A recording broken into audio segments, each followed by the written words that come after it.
Well, city clerks are saying they're expecting a big voter turnout. Yeah, so what can you expect when you go to vote tomorrow? Fox 11's Kelly Schlicht is here with more on that. Kelly? Clerks say this could be the biggest turnout for a governor's election they've ever seen. The clerks say you might also see a few extra faces monitoring what's happening as you cast your ballot. Crews from the city of Green Bay put up voting booths at polling places Monday ahead of Tuesday's recall election. It is nice to have today because now we're working on the absentees that came in from Thursday on, preparing them for tomorrow. Green Bay City Clerk Chris Teskey says due to a new law, absentee voting ended on Friday instead of the day before the election.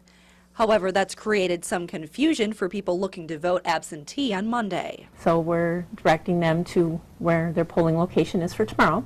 The Government Accountability Board says 206,000 absentee or early ballots were cast statewide. Teskey says the city of Green Bay collected 4,168 absentee ballots for the recall.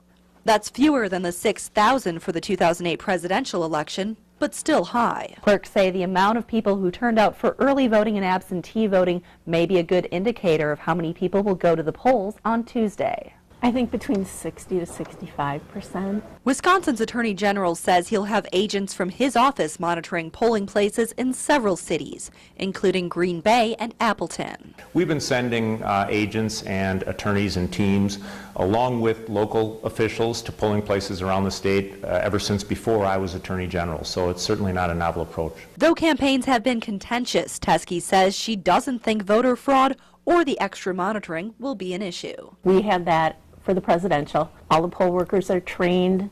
I send notes as to what would be maybe a concern for this election, that type of thing. J.B. Van Hollen says there will be a total of 34 officials from the Department of Justice statewide at polling places. Michelle? All right, Kelly, thanks. A couple of reminders before you head to the polls tomorrow. They're going to be open from 7 in the morning until 8 at night. You do not need to show a photo ID, but you do have to sign a poll book when you get there.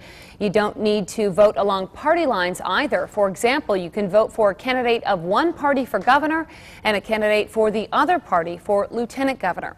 Now, we will have complete election coverage all day tomorrow, beginning with previews on Good Day Wisconsin.